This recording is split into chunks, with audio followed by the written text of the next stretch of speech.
অতিরিক্ত ড্রিঙ্ক করার কারণে সোনা যখন জ্ঞান হারিয়ে পড়ে যাচ্ছিল, তখন রুডি নামে ছেলেটি সোনাকে ধরে ফেলে। তারপর সোনাকে কোলে তুলে পাশের একটি রুমে নিয়ে যায়। ছেলেটির মুখে শয়তানি হাসি। এদিকে সূর্যদীপা খুব টেনশন করছে। এতটা রাত হয়ে গেল, সোনা এখনো বাড়িতে ফেরেনি। এরই মাঝে রুডি নামক ছেলেটি কাউকে একজনকে ফোন করে। কিছুক্ষণ পর একটি মহিলা সেখানে চলে আসে। ছেলেটি ওই মহিলাকে বলে সোনাকে সুন্দর মতো সাজিয়ে দিতে। রুডির কথা মতো মেয়েটি তাই করে। সোনাকে একটি লাল ড্রেস পরিয়ে সুন্দর করে সাজিয়ে দেয়। রুডি এবার রুমের ভিতরে যায়, গিয়ে শয়তানি হাসি হাসে আর বলে, তোমার সাথে কিছু ছবি তুলে নিই। ছেলেটি বিভিন্নভাবে ছবি তুলছে, কিন্তু কোনোটাই তার কাছে পারফেক্ট মনে হচ্ছে না। এরপর কিছু একটা তার মাথায় আসে, তারপরে উঠে যায়, গিয়ে একটি লিপস্টিক নেয়, নিয়ে তার মুখে এবং বুকে ঠোঁট শেপের কিছু ছবি আঁকে। এমনইভাবে আঁকে যেন মানুষ এটাই বুঝতে পারে যে সোনা ওর মুখে এবং বুকে কিস করেছে। তারপর সোনার সাথে কিছু সেলফি নেয়। এদিকে দীপা সূর্যকে ওষুধ দিতে গেলে সূর্য বলে, আমি ওষুধ খাবো না দীপা, তুমি নিয়ে যাও। সূর্য কিন্তু এখনো রূপার উপর রেগে রয়েছে। এদিকে সোনাকে রুডি নিয়ে বেরিয়ে আসার পরপরই আমরা দেখেছি কয়েকজন ছেলে কৃষ্ণকেও নাইট ক্লাব থেকে মারধর করতে করতে বের করে দেয়। কৃষ্ণ চিন্তিত হয়ে পড়ে। সোনার এই খবরটা কিভাবে সে রায়কে দেবে। রায়কে ফোন করলেও রায় ফোন রিসিভ করছে না কৃষ্ণর। কৃষ্ণ চিন্তিত হয়ে পড়ে। রায়কে খবর না দিলে সোনার বড় বিপদ হয়ে যেতে পারে।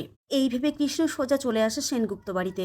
গভীর রাতে সেনগুপ্ত বাড়িতে কৃষ্ণকে দেখে কারোর মাথা ঠিক থাকে না। সূর্য তো সাফ সাফ জানিয়ে দেয়, দীপা ওকে এক্ষুনি চলে যেতে বলো। প্রবীরেরও একই কথা, লজ্জা নেই তোমার, কেন এসেছো? জয় তো কৃষ্ণকে মারবেই। এক পর্যায়ে কৃষ্ণর কলার ধরে টেনে হিঁচড়ে কৃষ্ণকে বাড়ি থেকে বের করে দেয়। তাকে বলতেই দিল না যে সে কেন এসেছে। এদিকে দীপার মনে কিছু সন্দেহ বাজছে। মায়ের মন তো এমনটা তো হবেই।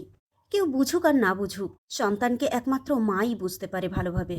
তাই দীপা বুঝতে পেরে যায় সোনার নিশ্চয়ই কোনো ক্ষতি হয়েছে। এত কিছুর মাঝখানেও কৃষ্ণ সোনা যে নাইট ক্লাবে আছে এটা বলেছিল। সবার মনে একটি দানা বাঁধে, সোনার কোনো বিপদ হলো না তো। দীপা তাড়াতাড়ি করে রূপাকে বলে কৃষ্ণকে ফোন করতে। রূপা ফোন করলে কৃষ্ণর ফোনটি সুইচ অফ বলে। সূর্য তখন বেজায় রেগে যায়, বলে ওই আমার সোনাকে কিছু করেছে, তা না হলে সুইচ অফ কেন ওর ফোন? আরো কেনই বা এসেছিল আমাদের বাড়িতে? দীপা সূর্যকে বলে, ডাক্তারবাবু আপনি ভুল বুঝছেন, ও সোনাকে ক্ষতি করলে কেন আমাদের বাড়িতে আসবে? সূর্য বলছে এই সব কিছু হয়েছে রূপার জন্য। দীপা বলে, রূপা যেটা করেছে ভুল করেছে, অন্যায় কিছু করেনি। ভুল সব মানুষই করে।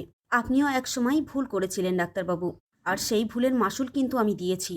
পুরনো কথাগুলো মনে করিয়ে দেয় সূর্যর দীপা। সূর্য তখন নিজের ভুলটা বুঝতে পারে। হ্যাঁ দীপা, তুমি ঠিকই বলেছ। সোনা বাড়ি ফিরলে আমরা সবাই সোনাকে বোঝাবো আর আমরা আবারও এক হয়ে যাব। কিন্তু সোনার তো বাড়ি ফেরার কোনো নামগন্ধ নেই। সকাল হয়ে গেল, সোনার ঘোর কাটল, ঘুম ভাঙল। উঠে দেখে অচেনা জায়গায় অন্যরকম ড্রেস তার শরীরে। সোনা একটু পাশে খেয়াল করে রুডি শুয়ে আছে। সোনা রুডিকে উঠিয়ে দিয়ে বলে, কি ব্যাপার রুডি, আমি এখানে কেন? আর আমার কি হয়েছে? রুডির মুখে লিপস্টিকের দাগ পরিষ্কার দেখতে পাচ্ছে সোনা। নিজের অজান্তেই সোনা তার মাথাটা চেপে ধরল। চোখ দিয়ে অঝরে জল গড়িয়ে পড়ছে। বলছে, এসব হতে পারে না, এসব হতে পারে না রুডি। তুমি বলো এসব কিছু মিথ্যে, তোমার আমার মধ্যে কিছুই হয়নি। কিন্তু রুডি খুব চালাক ছেলে, সোনার সামনে এমন ভাব করছে যেন সত্যিও খুব ভালো মানুষ।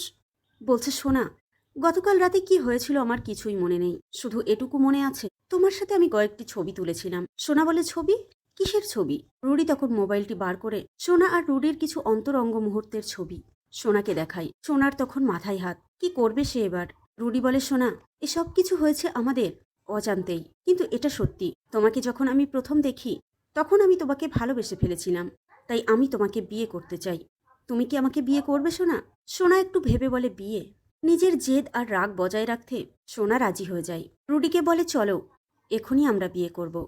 তার জন্য যা অ্যারেঞ্জমেন্ট করা লাগে তুমি করে নাও।